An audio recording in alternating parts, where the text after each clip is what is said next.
Hello and welcome to episode 17 of the Paper Crane Yarns knitting podcast. My name is Ashley and I am the dyer behind Paper Crane Yarns.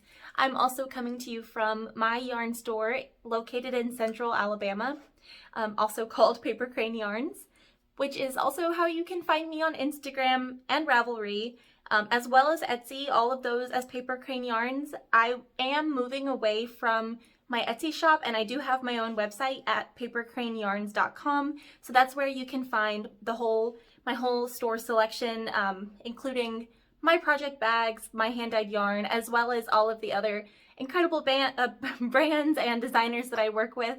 So like Kelbourne Woolens, Lindsay of Simply Serving, and yeah, lots of beautiful choices. So those you can find at papercraneyarns.com.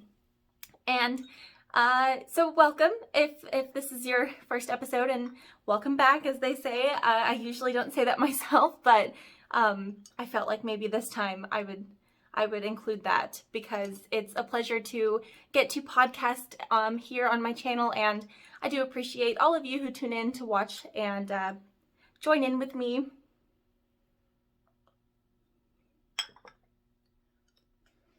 So it has been a month since I last recorded.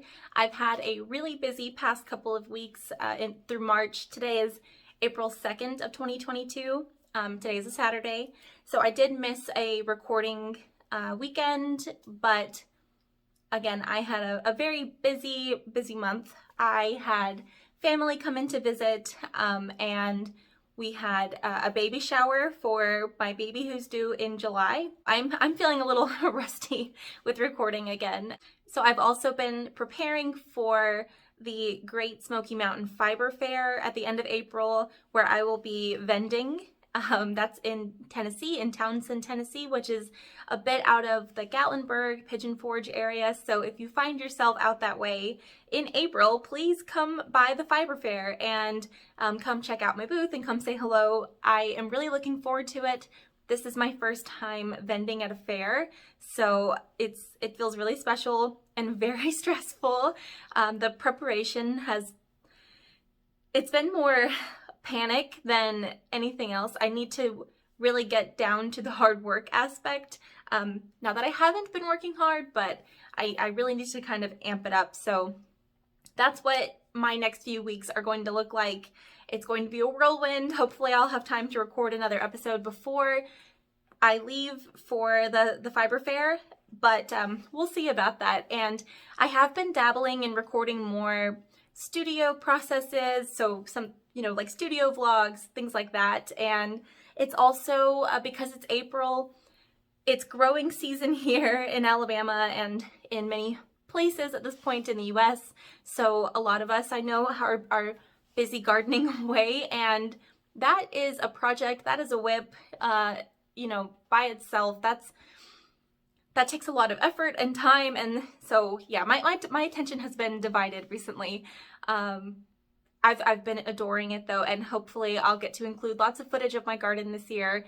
I think I'll be putting those, I might start uploading some separate vlog kind of videos with the things that I'm doing here in my shop, in my studio, as far as dyeing and sewing, and even some knitting or other making. I might start doing that if there's some interest. We'll maybe just test out the waters, because my podcasts tend to run a little long, and so maybe I'll separate that out for those who are interested. Oh. So all that said, I don't feel that I have too much to show today. I have been working so hard, and I do feel like I don't have a lot of work to show for it, but I do have a finished object. I have a nearly finished object and some other little projects to show you, so let's get started with that. So although this is primarily a knitting podcast, that's my first love, knitting, the finished object I have to show you is a crochet object, and it's something I'm so in love with, and I can't wait to give it to the recipient when she arrives in July, because I am 23 weeks pregnant with my daughter, and so of course I've been making all the things for her, and this was her first finished blanket. Well, I have made her a quilt that's already completely done, which you can see in my last episode, but this is my first crochet blanket that I've completed, one of many that I've been working on. So without further ado, this is the OmbRainbow blanket by MeluCrochet, and please forgive that my ends are not woven in. I finished this yesterday evening and I haven't had a chance to do that, but that's on my agenda for this evening, I think. So here is the blanket.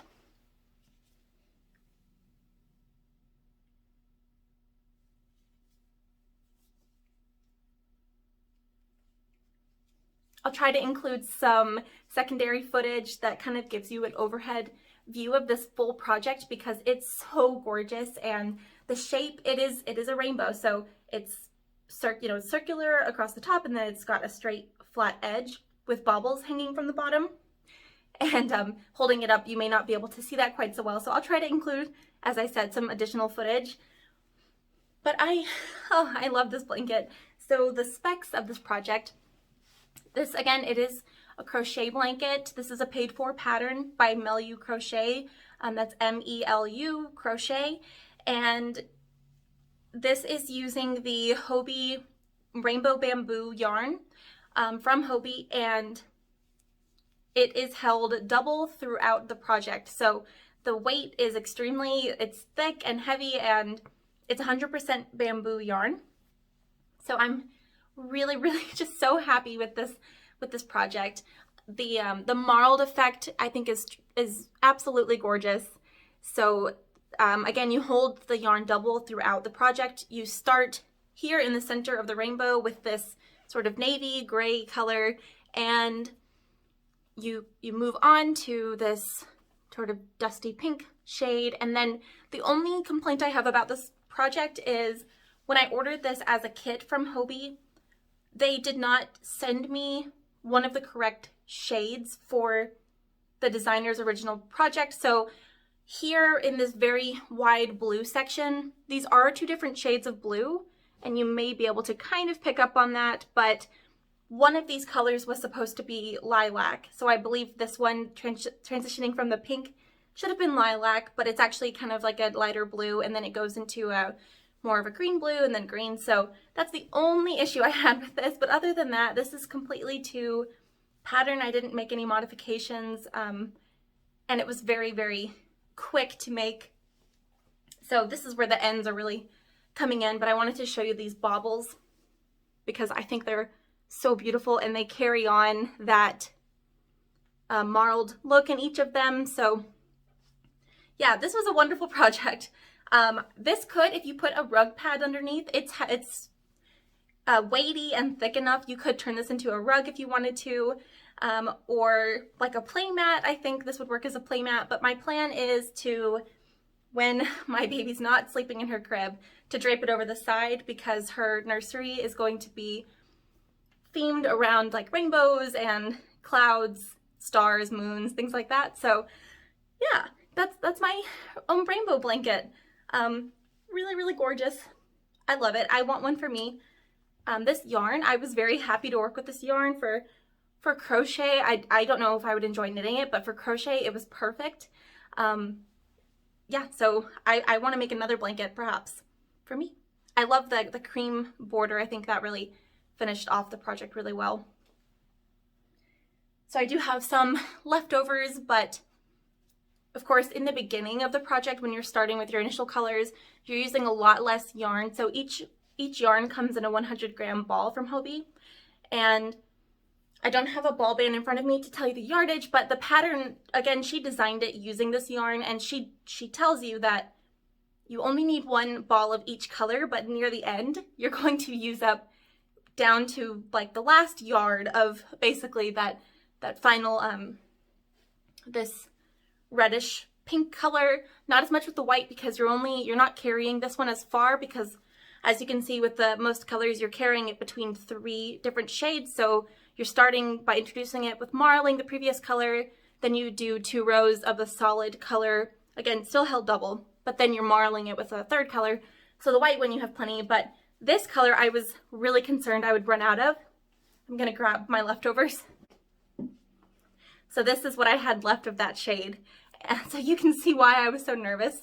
I knew going into that color I was nervous that I might run out because the orange shade that came before it, I got pretty close to the end of the ball, so I was a bit concerned because of course you're increasing most of the rows to get it to the full width, and I'm just so glad I didn't run out of this. I was thinking of contingency plans for how I could pull it off, and you know, it would have still worked, but it would have been a pretty glaring little difference if I had to substitute for perhaps like this other pink shade. It's a much lighter color. So anyway, all that to say, I'm just glad it all worked out, and I can't wait to give this to her. Oh, it's so pretty, and yeah, very, very happy with this crochet blanket. So for this next finished object, I made 6 of these total, and I only have the one to show you, but I made a set of these washcloths. It's called the honeycomb washcloth or dishcloth. I'll have it linked below with all of my other show notes. But oh, hello. I love the texture on this washcloth. This is made with, I believe it's sugar and cream cotton yarn that I bought some years ago when I did a crochet market bag, and I had a cone of it left. And so I had a little baby shower, which was part of why I've been gone. My family came to visit, and we had an Alice in Wonderland Mad Hatter tea party themed baby shower in my garden outside. I did get some footage, so I may try to include just a few little things of how we decorated and whatnot at the end. It was beautiful.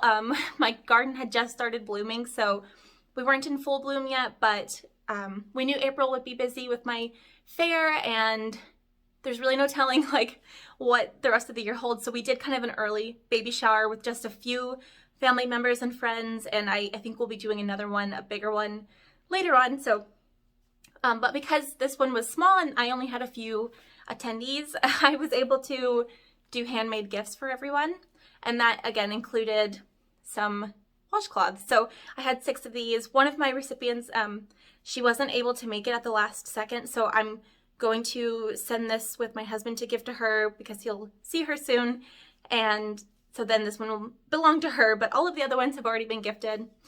So the back is just basically a flat garter panel, but the front has this beautiful texture, and this pattern is so easy. It's a free pattern, but I memorized it, and I was able to whip out all of these, all 6 of these. My hands were tired because you're knitting with cotton, and that's not my preference usually, but I was happy to make something special and handmade to give to my guests because they meant so much to me and everything that they do, and you know, it's important to show the ones you love that you love them, and I never get to give other people handmade gifts. It's very rare because I am very busy, and I don't mind the term selfish knitter. I don't even really think that's a thing though, because I don't think you can be selfish with your time when it comes to something like that. I think you can be a generous knitter and you can be very gift oriented, and that's amazing, and I try to do that when I can, but I don't have a lot of time to knit sometimes, so I don't often make things for people. So anyway, I was just happy to get to do this. So I would like to make some of these for perhaps my daughter at some point, and maybe my husband and me, and yeah, one day. I'm a little worn out on the washcloths after only getting to knit these essentially for a week and a half, I think. Yeah, because I was knitting these and I was putting the pressure on myself to get it done, I kind of had to put some other projects to the side, and one in particular that I'll show next, I was so sad to put it to the side. I'll go ahead and grab it so we can talk about it. So this next project is now a work in progress. I think we're done with the finished objects. This is in one of the bags that I sew. This is in a drawstring bag. This one was, sorry, my camera's going out of focus here, but hopefully you're getting a good idea of it. This was a prototype that I sewed when I started to do my new style of bag, and so anyway, this is a kind of a one of a kind. But the project that I've been working on is the As You Wish Mystery Knit Along by Lrical Knits, Marianarella, and I did her Monty Python knit along last year, which I truly loved. It taught me so much about about knitting really, and construction and different types of stitch techniques. So I knew I was going to be just so in love with her MKAL this year, and I'm glad I did it. After I did Shawlography by Stephen West, I was kind of thinking, I don't know if I'll do mystery knit-alongs again, but Marianne Arella, I really trust her as a designer in terms of creating a project that I will enjoy. So I hope she continues to do these MKALs each year, especially when they're themed. This one's based off The Princess Bride. I would really love it if she would do one based on like maybe Labyrinth. So I'm holding out hope for that. But yeah, anyway, so this was a 5-clue pattern. So each section was released over the course of 5 weeks, and the whole pattern is out now. So you could, if you would like, knit it from start to finish and not have to wait or guess, or you can go ahead and make color planning choices and all of that. So I do highly encourage you to either work this as an MKAL, because you can still download the individual pattern files without any kind of spoiler pictures. So she has those all still separate, or you could download the full pattern and look at the pictures and make that decision. But that said, I am going to show mine. So if you're still avoiding it, then maybe skip forward a few minutes. But sadly, mine is not 100% finished. I'm right at the end, and I'm so disappointed because I was keeping up with this project so well. I was completing each clue within a day or two of them coming out. I was devoting probably a little too much time to this project as it was coming out and I was knitting it, but for the 5th clue, the final clue, I had a feeling that would have to taper off because I was having family visit that same week and all of those things. So that said, I will be finishing this probably today, tomorrow, just this weekend, and then she will be done. But I'm going to show you now. I truly, truly love this project. I may have to take a second to adjust my camera settings for you to see this better, because I'm trying out a new portrait mode. So it's focusing on me really well, but not as much on the items I'm holding up. So I'll have to review this in editing, and I'm sorry if it's blurry, and if it is, I won't record like this again. We'll see. It's a process, okay? So here we go. This is my cast on side here. So this was all part of clue 1, and yes, my ends are still sticking out. Most of them are woven in. I just need to trim them. So again, please don't mind that. So this is a 4-color pattern. You have your C1 and your C2, which are consistently paired together, and so you want those to be contrasting, and as well as your C3 and C4, those are replicated in terms of their pairing, and so you want those to contrast. So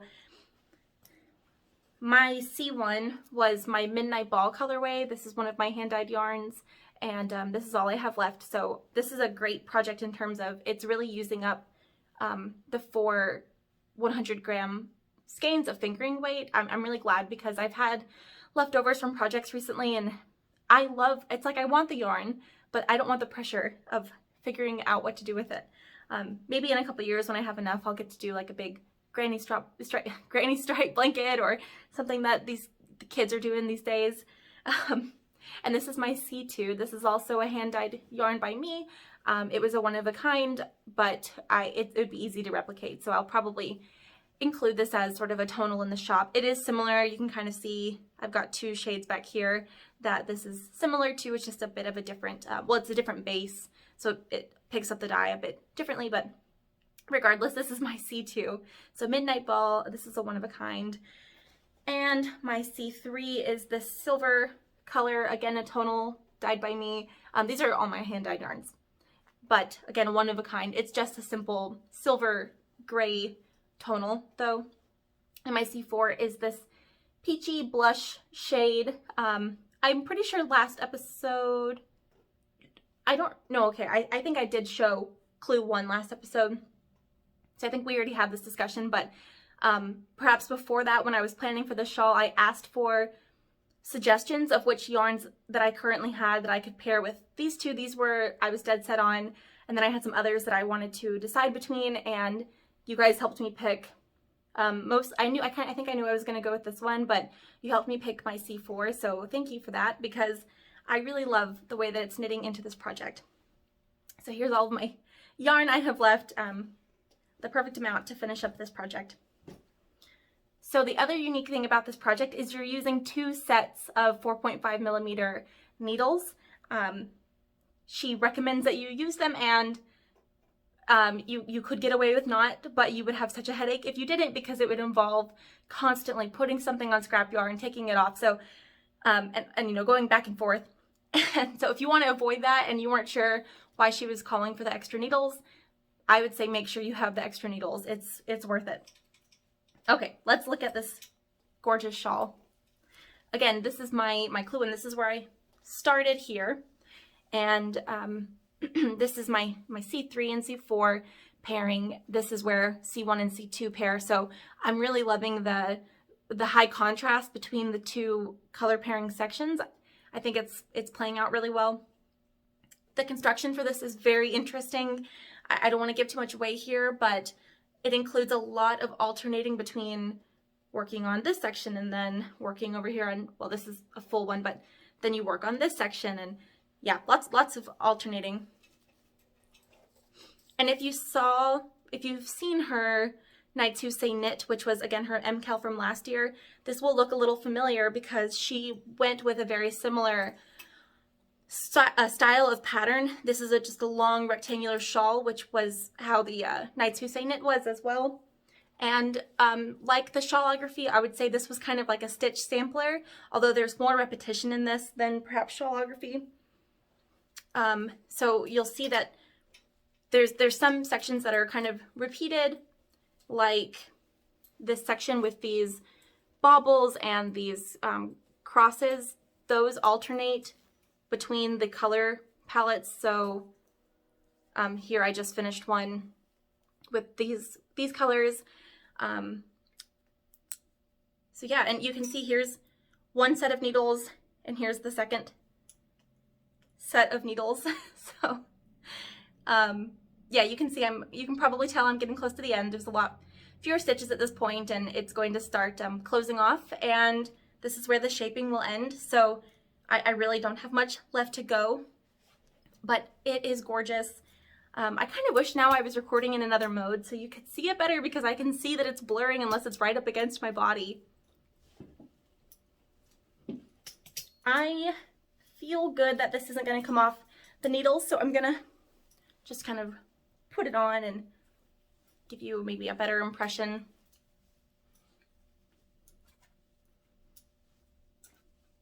I think I'd have to measure, but I think this one might be wider than the Nights Who Say Knit, which makes me happy, because that was my only complaint with that last project, was I felt like it was really narrow, and it was kind of more of a scarf than a shawl, so I don't wear it too often. But this one I am so in love with.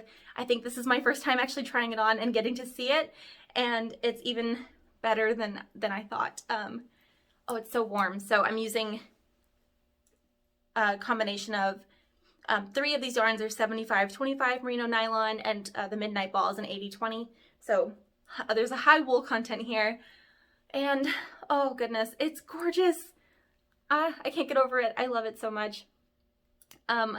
Yeah, I'm gonna definitely finish this today, and I can't wait, probably while I'm editing this video. So there she is. I really love the colors. You know, I'm kind of looking at this and thinking, I wonder if I could get away with this with my Mandalorian cosplay, because my husband and I, we do Star Wars cosplay, and so he has a full Mandalorian, not the Mandalorian from the television show. We actually started this before that even came out, but we were doing our own unique Mandalorian characters or personas, and so his is fully complete. His is so cool. We're hopefully going to a Comic-Con in June, so I will have to get some footage and show you guys his amazing armor. But we've been working on one for me, and it is purple and red is sort of my color palette. But being currently about 6 months pregnant and having quite the baby bump, my armor is certainly not going to fit. So I've been thinking of ways I could play along at the Comic-Con and maybe just have on my helmet, and I was thinking about sewing a cloak and just wearing the cloak and my helmet and call it a day. But anyway, now I'm trying to think if there's a way that I can implement this into my Mandalorian armor. Like, maybe. We'll see. The colors aren't quite the same, but I might be able to get away with it. Those are the things I think about. What can I wear for my Star Wars armor? Wow, this is much bigger than I realized. It's so cozy. This has to be bigger than the Knights Who Say Knit. Next episode, maybe I'll compare the two so we can look at them side by side. But, oh, okay. I love it. I don't want to take it off. I don't want to stop looking at it. Do you love it as much as I do? Oh, wow. She is such a designing genius. I think I've said that before, but her designs are just so tremendously gorgeous. I love her shawls now. I hope she never stops doing this whole MKAL thing because I am devoted. I'm gonna do them. I'm here for it. Okay, moving on, I guess. I can't stop looking at it. You're gonna have to make me stop. Okay, I'm gonna just put it away. So for my next work in progress, now that I've come out of that little happiness coma with my As You Wish shawl, I'm working on my second sock for this pair of Woolens and Nosh, her self-striping sock yarn. I got this from Indie Untangled this past October in 2021 up in New York when I went for Rhinebeck. So I have one complete sock that I think I showed last time. And this is in the Sushi colorway. And the contrasting color is one of my hand-dyed, just a really bright peachy color I thought actually matched this peach that she had dyed quite well. Mine's a bit more vibrant than this. This is a bit more true to, I think, the Sushi concept, but yeah, I really like it. And last time I think I was saying I kind of wish I would have chosen black to darken the whole sock, and I just think that would be a little bit more me, but I am happy with it though, and it is fun. This is a Targhee wool. And again, I don't have the ball band anymore. I talked about this last episode. I'm knitting this as a vanilla sock with a heel flap and gusset.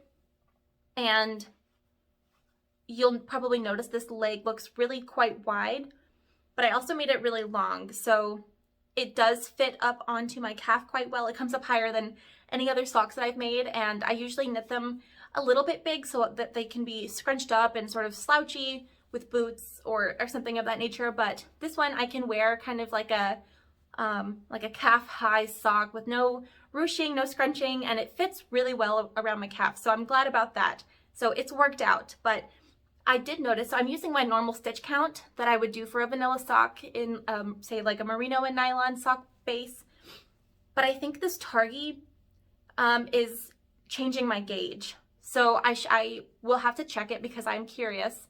But this is quite different than the other socks that I knit in terms of the fabric achieved. And I'm using my US size 1 2.25 millimeter 9-inch circular Chowgu needles for all of my socks.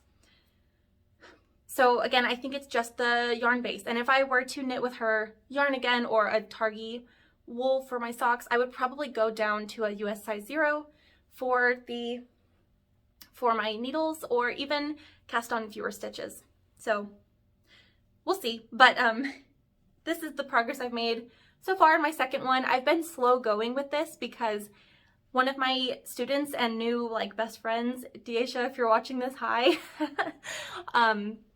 we're doing a sock. I was teaching her how to knit a sock. She has great knitting experience. She's already a wonderful knitter, but she wanted to work with me on learning how to knit a sock specifically. So I started this while I was teaching her, and I haven't been picking it up because I think next we'll probably go over the heel flap and the heel turn and the gusset and everything, and so I need to probably finish up the leg so that when she's ready, I'll be ready. But yeah, that's my progress on this sock.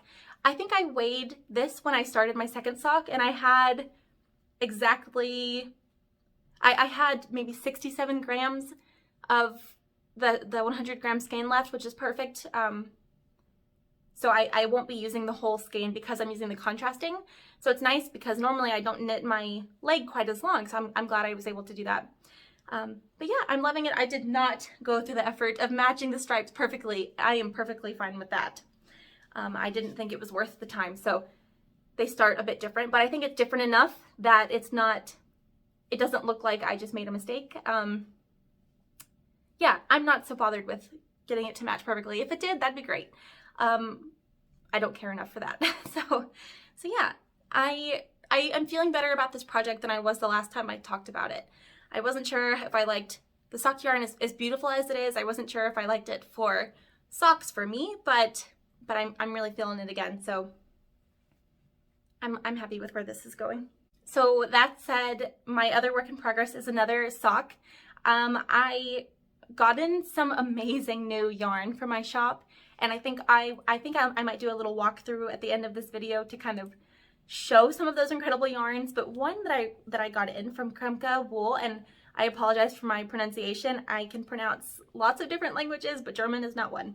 But this is a German line of yarn, and this one it's so gorgeous. So it is a wool and linen blend, and it is this amazing forest green shade with these beautiful strands of linen poking out. They just look beautiful. These look so earthy, and I'm excited to be making a tonal sock rather than something with speckles or variegation or stripes, because this yarn is so gorgeous and the feeling is lovely. I'm really happy with this. So when I was caking this, I accidentally divided it, and I weighed them. These were exactly 50 grams each. Again, it was a complete accident where I severed the yarn, and it worked out so well. So yeah, I'm excited. I know I have each skein to work with for a full sock. So I'm actually more excited for these socks than I am for the self-striping socks, just because the yarn is so lovely, and I think these will be something I can wear more often. But I do have it on scrap yarn right now because I took it off of my needles to start the other sock with my friend, and so I'm excited to pick this one back up. This is going to be sort of like my more traditional kind of slouchy sock. I'm doing a vanilla, just a 2x2 rib, and then stockinette for the leg. But I think the next pair of socks, and I could have done it with this, with it being a solid color. This probably would have been a good idea to try it, but I would like to do an entirely ribbed sock. So maybe next time. I also would like to make a pair of socks for my husband out of one of these colors. I have this yarn available in 4 shades. The other one, one of the others being a beautiful red, and that's his favorite color. So I think I'll have to do some red ones for him. But yep, really, really loving this. Again, this is a wool and linen blend, and you can get it on my website. This is an amazing yarn company. They do a lot of recycled fibers for their different yarns, and yeah, I feel like this is just incredible and gorgeous. So that's my other sock. So again, speaking of another one of my students, and like I was saying with my sock before, I have another student who was essentially a brand new knitter. She had a little bit of experience. She's knit a scarf before, but she's been learning kind of very steadily over many, many years. And so she came to me for classes, and she wanted to learn this particular pattern. I showed this the last time, but this is the lambing mitts pattern. And so I have one finished each of 2 different colors. I need to make the mates, but because of the way we were teaching, I knit this one as a sample when she sent me the pattern before she came in for a lesson, just to make sure that I was familiar with the pattern and I could easily teach her. And this is a very lovely but simple pattern. So this doesn't take much time. This is worsted weight yarn. This one I made with some scrap wool of the Andes from Knit Picks. And then when I was actually teaching her, I cast on another one to show her the process. So again, I need to, she's actually done a beautiful job. She is finishing up hers right now. She came to my weekly knit night, and I showed her how to work with double pointed needles so that she could finish the thumb, and she should by now have a pair of lovely fingerless mitts. She used my hand-dyed yarn in my Sprite colorway, which is a sort of a teal tonal, and I can't wait to see them hopefully this coming Thursday for our next knit night when she has got them all done and beautiful. But I really love this pattern. I'm glad that she wanted me to teach her because I'm happy to have these. And my husband actually wants a pair now, probably in black. And yes, I do need to weave in the ends. This is the episode of all the ends.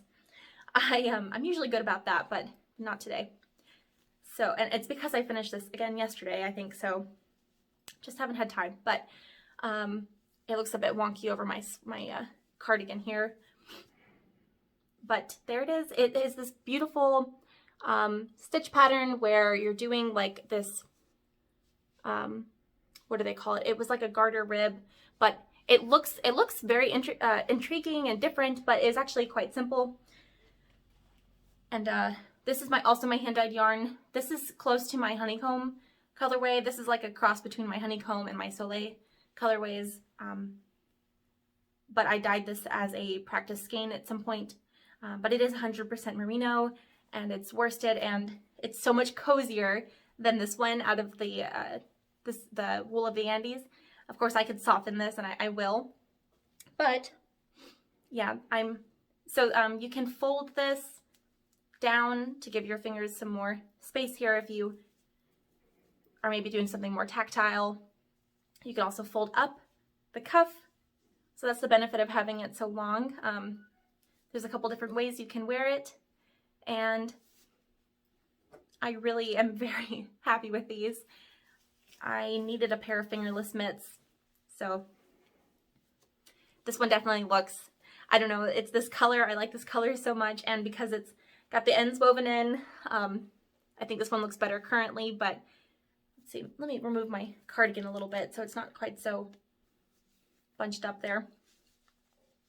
Yep. Oh, I love it. I think it's beautiful. It looks kind of elegant. This was a nice free pattern. So, yep. Those are the lambing mitts. I have two finished individuals. I need a matching set, so I'll have to quickly knit up the pairs for these. So while I do have lots of other knitted projects on the needles right now and crochet, I think I currently have more projects going than I ever have. But everything I've shown you already are the projects I've put work into. The other ones I haven't, but I still wanted to show just one because I do love it so much. I've raved and raved about this one in previous episodes. I worked on it nonstop for a couple of days, and then I put it down because I wanted to finish my Marshland sweater, and the MKAL was starting up. So I think once my MKAL is done tonight or tomorrow, I'm going to go back to this, which is the powder wrap by CasaPinka. This has been a very shawl heavy season of knitting for me, mostly because of the baby bump and the growing baby here. I might stand up and show you guys. Last episode you could kind of see, but now there's no denying it. So I've been working on a lot of shawls and accessories, and the one I'm very, very excited for, again, is the Calville shawl by Gabriella of Merryweather Knitting. I linked in my last episode to her video where she talked about the design, but make sure you go and watch that. I'm waiting until I maybe get two things off the needles, that MKAL and then perhaps this, and then that will be straight onto my needles, and I probably will work on that and only that for a while. So. But anyway, this is my powder wrap, and I just wanted to show you because it's so beautiful. I just love it. The texture, I wish I, again, could let you feel it through the camera. I've said this before. But this is the Julie Asselin leaf pile colorway of the nurtured yarn, and it's just so, just lovely. I love all the texture. It is really, really quite beautiful. The color is one of my favorites. It's like a pinky brown shade, and yeah, again, loving this shawl. So I won't go on too much because I'm not showing you anything new, but maybe if this is your first time, you can appreciate this as much as I do. Or maybe you love this as much as I do and you want to see it often like I do. I don't know. Okay, that's all that I'm going to show, I think, for the knitting today. So I am going to show you another work in progress, but this one is not fiber related. This is another quilt project. I showed in my last episode, I believe, my finished quilt. Oh, hello, moving the camera. Okay, I showed last time a finished quilt that I made for my daughter, and I think I probably mentioned I was going to make a second one, and I already have the fabric and everything, so I'm nearly done, but as I was quilting this, I ran out of my quilt thread, and because it was a pink shade, I couldn't just substitute it for something else, so I had to get some more of it, and now I have it and it's loaded into my machine, so I might try to finish quilting this today while I'm in my shop because it's nearly done. And then I, of course, just have to do the binding, which I do not enjoy, but, you know, I have got to do it. So you can still see all the blue lines from my fabric marker where I was drawing my, my quilt grid, if you will. So I did the same, this is the same exact pattern as my last quilt. This is the simple stripey quilt or just stripey quilt by Made Every Day. I'll have it linked below once again. She offers this as a free PDF, and she also has a video tutorial for how to make this crib size. The PDF offers you different size options, but again, I'm using this for the baby blanket, so I just followed her really wonderful step-by-step tutorial because that was my first quilt. So I'm doing the same here, and I liked her option of doing this 2-inch by 2-inch sort of grid here for these diagonals. So anyway, when I wash this, these blue lines will come out and I'll be left with some really delicate pink threading. And you know, with the way that my camera is, I don't know how well this fabric is going to show up. I'm regretting this decision a little bit. So, but there are, I think, 7 different fabric panels. There's more than that, but 7 different unique panels. There's one fabric that alternates every other stripe, so that keeps the consistency here in the look of the pattern. And the one I chose is this white with, again, little stars to match her nursery theme. And every other, the batting cotton fibers are getting everywhere. So I think I used this one in my last quilt, so this was a repetition. I really loved it. It's this sort of navy with little outlines of woodland creatures and mushrooms and snails, and very, very cute. This is a sort of a lavender panel with moons and stars. I'm going all in on this theme. This is like a dainty yellow panel with diamonds and butterflies and stars, and it actually looks quite a bit like this one here. And then this panel is rainbows, more rainbows. This one I used in my last one as well because I really like it. I think Joanne calls this the ballerina wreath fabric, but it has little floral wreaths and tiny little moons amongst the pink fabric. And then the back of my fabric, yeah, this is where I'm going all in with the nursery design. So this is, what can I say? It's moons and stars and clouds. So I will have this done fairly soon, and that will be another quilt that I've made for her and another project completed. And once I have this quilt done, I am moving on to one more quilt. So I have all of the materials except for the batting. No, I do have the batting. So I have all of the materials for my next quilt, and this will be a throw size. So this will be a quilt a bit bigger than the one I'm currently working on, the crib size. This will be the biggest quilt that I've made so far. Still not a very large one, but I am contemplating if I'm going to send it off to a long arm sewist when I'm done, or if I'm going to attempt to quilt it on my machine. But with this particular pattern, I kind of would really like sort of perhaps a freeform design, something with a lot of rounded shapes. I've seen some long arm stitch patterns of like little rainbows, or they're reminiscent of rainbows, so I thought that might be good for this quilt in particular because it is primarily a rainbow sort of centric quilt. So I showed this little jelly roll in a little clip in my last episode because I forgot to record it when I was initially doing my podcast. And anyway, so this is my beautiful gradient jelly roll. All of these pastel rainbow shades. I'm very excited to work with this. I'm doing the Adventureland quilt by Susie Quilts, and if you follow quilting at all on the internet, you've probably seen this because it is gorgeous, and she's doing a quilt along right now. My plan was to join, but I don't need extra deadlines or pressure on myself right now, so I don't know if I'll really get to participate much in the quilt along, which is running for the next few weeks or so. But when I'm prepared, I'm going to start on this quilt, which will hopefully be soon. I got the remaining fabrics that I needed, so this will be, and please take a look at the image down below so you can see just how beautiful this is.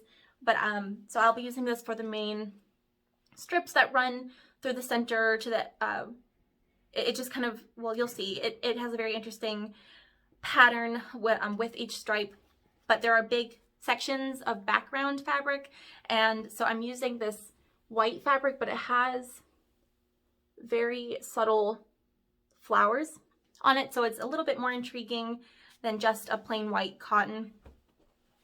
And my binding is going to be this pretty sort of mauve shade, again with some white flowers, so this will be, I think, a nice sort of color pop around the border without being too colorful and kind of taking away from the primary rainbow in the center.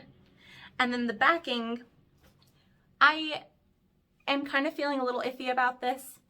I purchased it online and I thought it was going to look a little bit different than it does in person. I do think it would match, but I don't really know if it is what I had in mind. So I may wait until my quilt top is completely sewn and laid out and then lay it on top of this and just see how well it really pairs together. I don't really want to invest in another, this was, you know, multiple yards of fabric. If I don't use it for this, I could use it for another throw-sized quilt in the future, so that would be fine. But again, I don't know if I want to invest in another selection of fabric right now for this quilt, or if I should just go with this. So I'm still deciding, but yeah, I've got all of this ready to go for my next quilt, as well as my batting.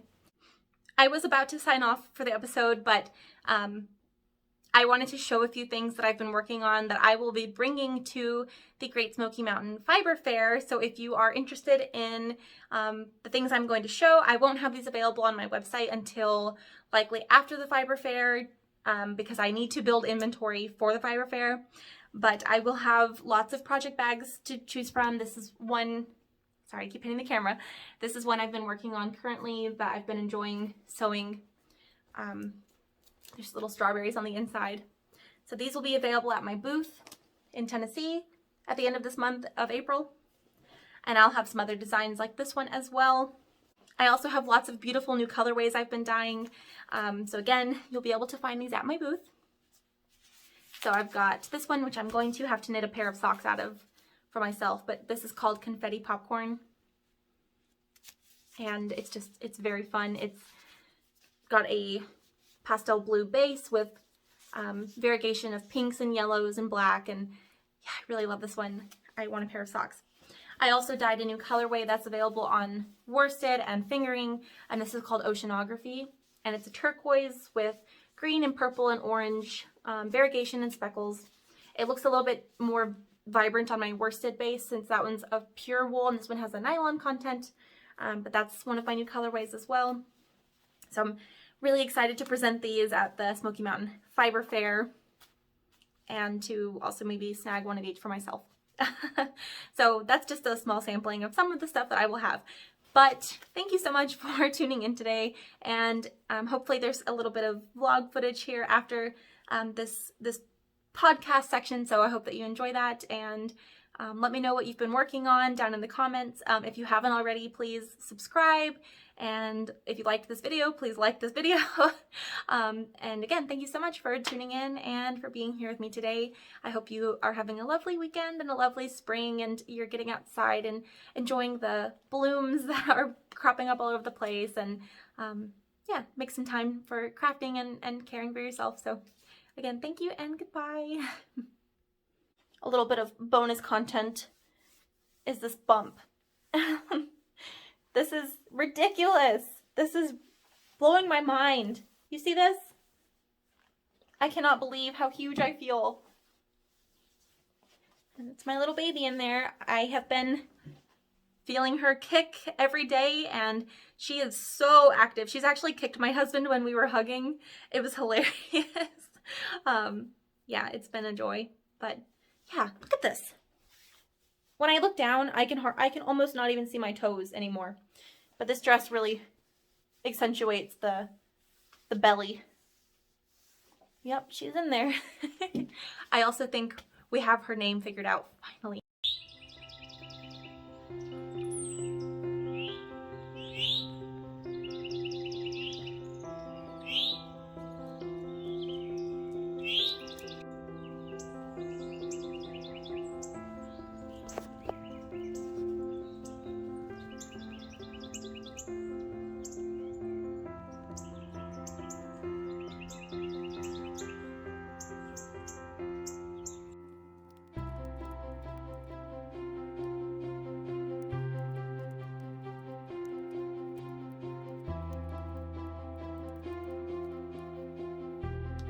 So I haven't been able to record a podcast the past few weeks because life has been busy, but I did want to record a little bit of extra footage to show you something I'm working on, and this is the OmbRainbow blanket by MeluCrochet. I got this pattern off of Ravelry, where I buy all of my patterns, but she does also sell her patterns on Etsy and Hobbii, and I'm sure she's got other sources as well. But anyway, this is a 100% bamboo yarn from Hobbii. I'm using the yarn called for in her pattern, and I am in love with it. So I'm holding it double to create like a nice, very weighted blanket, and also to get this marled effect in between the color changes.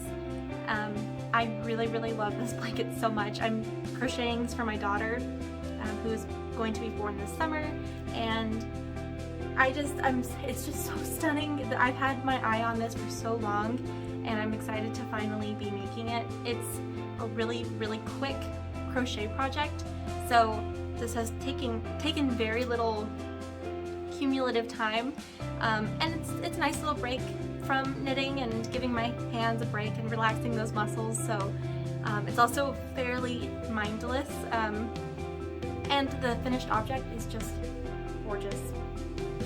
So anyway, that's what I'm working on today.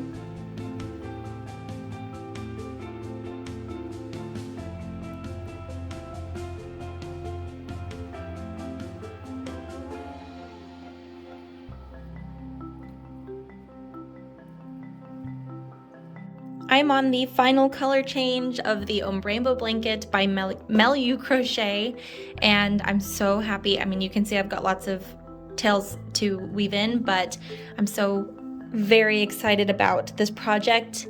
And I'm on the last color, and it only now occurred to me to wind the yarn ball into a cake because you're pulling 2 strands at a time.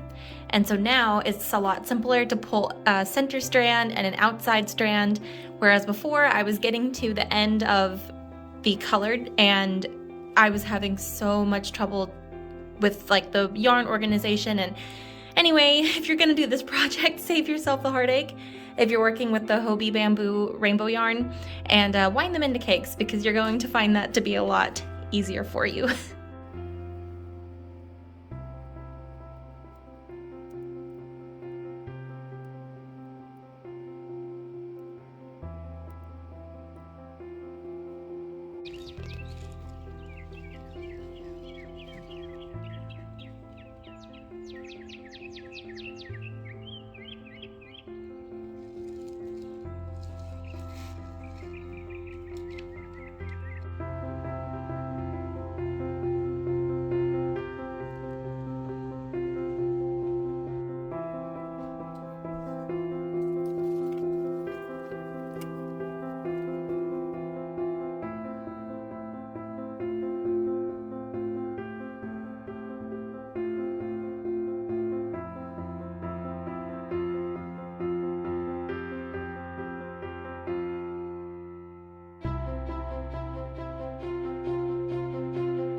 beautiful rose quartz my mom found and shaped for me. She turned it into a lovely little heart.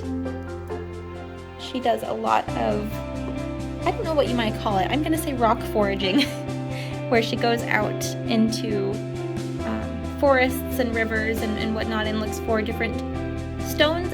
Oftentimes I'm so impressed because it's things you'd probably pass up, and she knows how to spot some truly beautiful stones, and she takes them home and she tumbles them and she polishes them. And so I was just so grateful when she gave this to me after my baby shower. This was a gift, and I treasure it very much. It only occurred to me now to wind the yarn balls into cakes because you're pulling 2 strands at a time, and there it goes.